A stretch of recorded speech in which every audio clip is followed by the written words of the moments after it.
जिस प्रकार अनुविभागीय अधिकारी एवं धार कलेक्टर महोदय का हवाला देकर आज अनुविभागीय अधिकारी अनाधिकृत तौर पे पुजारियों की जमीन को नीलाम कर रही है। 20 से अधिक वर्षों से भाजपा की सरकार है। भाजपा सरकार ये दावा करती है कि सनातन धर्म की रक्षा करती है, गौ ब्राह्मण की रक्षा करती है, लेकिन ये कांग्रेस शासनकाल में तो नहीं हुआ। भाजपा की सरकार में इस तरह का कृत्य हो रहा है। मंदिर की भूमि को नीलामी करने का किस तरीके से लेते हैं?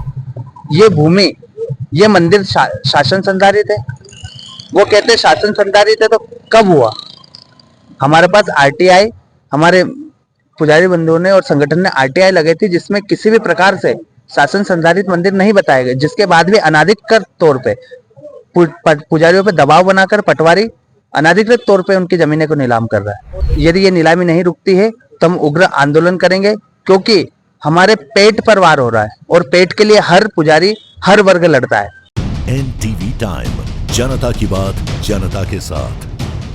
मंदिर की जमीन नीलामी के विरोध में रामानंदी नवनिर्माण सेना मध्य प्रदेश के तत्वाधान में पुजारियों ने एकजुट होकर एसडीएम व तहसीलदार को सौंपा ज्ञापन। शासन द्वारा मठ मंदिरों की जमीन नीलामी के आदेश से आक्रोशित पुजारियों ने रामानंदी नवनिर्माण सेना के तत्वाधान में तहसील मुख्यालय पहुंचकर अनुविभागीय अधिकारी बदनावर एवं तहसीलदार बदनावर को ज्ञापन के माध्यम से नीलामी रोकने के लिए अवगत कराया। ज्ञापन में बताया गया कि क्षेत्र में मंदिरों की भूमि नीलामी करने का दबाव हल्का पटवारियों द्वारा बनाया जा रहा है एवं पुजारियों द्वारा आपत्ति लेने पर धमकाने एवं जमीन से बेदखल कर दिए जाने का भय उत्पन्न कर वंश परंपरा से तहसील के प्राइवेट मंदिरों के पुजारियों के समानता एवं प्राकृतिक न्याय के सिद्धांत का उल्लंघन किया है, जिसके कारण सदियों से धर्म केंद्रों को संरक्षित करते आए पुजारी समाज में रोष है। साथ ही साथ बताया गया कि माननीय सर्वोच्च न्यायालय द्वारा निर्णय दिनांक 6/9/2021 में राज्य शासन के देवस्थान की संपत्ति नीलामी के अधिकार को अस्वीकार किया है। अतः तहसीलदार ने किस अधिकारिकता से जुरिस्टिक व्यक्ति मंदिर मूर्ति की भूमि की नीलामी प्रक्रिया प्रारंभ की एवं क्या प्रबंधक महोदय आपसे इस संबंध में अनुमति ली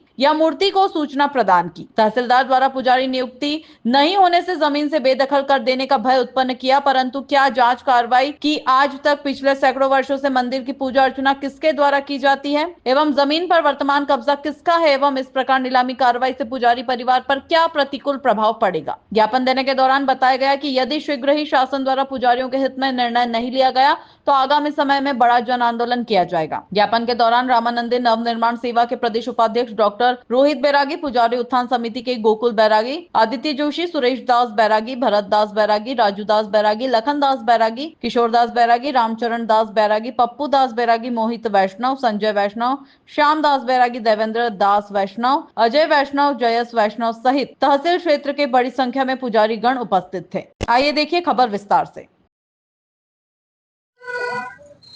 नमस्कार, एनटीवी टाइम न्यूज चैनल में आपका स्वागत है। आपके साथ मैं हूं पवन वैष्णव। शासन द्वारा मंदिर की जो भूमि है उसको नीलाम करने की एक प्रक्रिया, एक आदेश के तहत पालन करने का हवाला दिया जा रहा है, जिसको लेकर बदनावर तहसील मुख्यालय पर यहां पुजारियों का एक संगठन आया। अनुविभागीय अधिकारी बदनावर, तहसीलदार बदनावर से चर्चा की।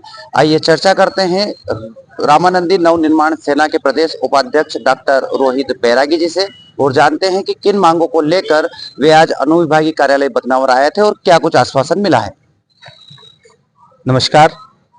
जिस प्रकार अनुविभागीय अधिकारी एवं धार कलेक्टर महोदय का हवाला देकर आज अनुविभागीय अधिकारी अनाधिकृत तौर पे पुजारियों की जमीन को नीलाम कर रही है, उसके विरोध में, उसके संदर्भ में हम सारे पुजारी यहाँ एकत्रित हुए थे, पर हमें यहाँ से कोई संतुष्ट जवाब नहीं मिला। ये शासन से हमने पूछना चाहते हैं कि क्या ये भूमि, ये मंदिर शासन संधारित है? वो कहते शासन संधारित है तो कब हुआ? हमारे पास आरटीआई, हमारे पुजारी बंधुओं ने और संगठन ने आरटीआई लगाई थी, जिसमें किसी भी प्रकार से शासन संधारित मंदिर नहीं बताए गए, जिसके बाद भी अनाधिकृत तौर पे पुजारियों पे दबाव बनाकर पटवारी अनाधिकृत तौर पे उनकी जमीनें को नीलाम कर रहा है। क्या ये उचित है? आने वाले समय में यदि नीलामी नहीं रुकती है तो पुजारी संगठन, आपका संगठन, अन्य संगठन क्या कुछ कदम उठाएगा? यदि ये नीलामी नहीं रुकती है तो सारे संगठनों को मिलाकर पुजारी संगठन, श्री रामानंदी संगठन, सारे संगठनों को मिलाकर पुजारी उत्थान कल्याण समिति, जो कि वर्षों से पुजारियों की लड़ाई लड़ती आई है और हमेशा उसने कोर्ट में जाकर सरकारी विभाग को हमेशा नीचे गिराया है। ऐसी सारी संस्थाएं मिलकर यदि ये नीलामी नहीं रुकती है तो हम उग्र आंदोलन करेंगे, क्योंकि हमारे पेट पर वार हो रहा है और पेट के लिए हर पुजारी हर वर्ग लड़ता है। तो उग्र आंदोलन हम करेंगे और यदि फिर भी नहीं तो हम सरकार से लड़ेंगे। लगातार 20 से अधिक वर्षों से भाजपा की सरकार है। भाजपा सरकार ये दावा करती है कि सनातन धर्म की रक्षा करती है, गौ ब्राह्मण की रक्षा करती है, लेकिन ये कांग्रेस शासनकाल में तो नहीं हुआ। भाजपा की सरकार में इस तरह का कृत्य हो रहा है, मंदिर की भूमि को नीलामी करने का, किस तरीके से लेते हैं? ये मैं किसी पार्टी का नाम नहीं ले रहा हूं, पर ये जो आपने सवाल किया है, ये धर्म की चोला ओढ़ के अधर्म का काम कर रहे हैं। मैं आपको बताता हूं कि रावण भी जब आया था उसको भी अधर्म करना था, तो उसने धर्म की चादर ओढ़ के एक सन्यासी का रूप लेके माता सीता का हरण किया था। इसी प्रकार ये सरकार भी इन पुजारियों के ऊपर धर्म का चोला ओढ़ के अत्याचार कर रही है। तो ये थे डॉक्टर रोहित बैरागी, जो कि रामनंदी नवनिर्माण सेना के प्रदेश उपाध्यक्ष है। पुजारियों के साथ यहाँ मौजूद हुए थे, अनुविभागीय अधिकारी से चर्चा की। हमारे साथ जोशी जी, जो कि संगठन के पदाधिकारी है, आइए इनसे भी चर्चा करते हैं और जानते हैं क्या कुछ मांगे हैं और आगे क्या कदम होंगे। अभी जैसे कि नीलामी के संबंध में हम एसडीएम साहब से मिले थे, तो सुप्रीम कोर्ट का एक आदेश था जिसमें साफ साफ कहा गया है कि भाई सरकार जो है पुजारियों की जो जमीनें हैं और मंदिर से संबंधित जो भी जमीनें हैं उनका सीधे सीधे ऑक्शन या नीलामी नहीं कर सकते।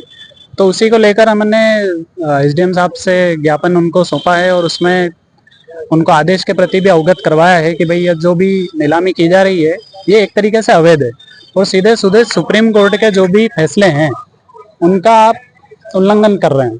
तो उनकी तरफ से बताया गया है कि आपको कलेक्टर महोदय से जो भी है उनसे मिलवाकर इस सारे संबंध में चर्चा करवाई जाएगी और नीलामी के लिए जो भी है उनकी तरफ से अभी तो कुछ स्पष्ट निर्देश हमें नहीं मिले हैं कि रोक दिए जाएंगे। इसलिए पुजारी संगठन की तरफ से आने वाले समय में बहुत ही उग्र आंदोलन किया जाएगा और सरकार जो ये कालनेमी की तरह धर्म का चोला ओढ़कर मंदिरों की जमीनों की नीलामी कर रही है, ये बहुत गलत हो रहा है। पुजारियों के साथ अन्याय हो रहा है। वंशानुगत तरीके से हम शुरू से मंदिरों की जमीनों को और मंदिरों को भी संभालते आए हैं। आज आपने देखा कि सरकार की तरफ से जितने भी मंदिरों में, शासन संधारित मंदिरों में क्रियाकलाप किए जा रहे हैं, तिरुपति बालाजी मंदिर का आपने अभी अभी सुना होगा आप लोगों ने भी कि उसमें जो गाय के मांस का उसमें घी के अंदर मिलावट की गई थी। तो ये शासन संधारित मंदिरों में इस प्रकार के हस्तक्षेप किए जा रहे हैं, है ना, जो कि बहुत गलत है। तो अपने को बताया जाता है कि भाई हम धर्म रक्षक हैं, लेकिन ये काम जो इनके जो किए जा रहे हैं कालनेमी के रूप में कि मंदिरों की जमीनों की नीलामी की जा रही है, सरकारी जमीनें इनके पास बची नहीं है, सबको बांट दी गई है ना। तो अब इनके पास क्या है कि मंदिरों की जमीनों पर इनकी गिद्ध दृष्टि है। इसके लिए आने वाले समय में बहुत ही उग्र आंदोलन किया जाएगा पुजारियों की तरफ से और इनको पूरा पर्दाफाश किया जाएगा कि किस तरीके से इनकी मंदिरों की जमीनों के ऊपर गिद्ध दृष्टि डाली जा रही है सरकार की तरफ से। ये थे बदनावर के पुजारी, जो कि बदनावर अनुविभागीय कार्यालय पहुंचे। एसडीएम बदनावर से इन्होंने मांग की कि शीघ्र मंदिर की जो भूमि नीलामी की प्रक्रिया है उसको रोका जाए। कुछ हद तक आश्वासन मिला है। आने वाले समय में जिला कलेक्टर धार से मिलने की रणनीति यहाँ पुजारी संगठन बना रहे हैं। अब ये तो आने वाला समय तय करेगा कि पुजारियों की मेहनत कितना रंग लाती है। कैमरा पर्सन योगेश बैरागी के साथ बदनावर से पवन वैष्णव।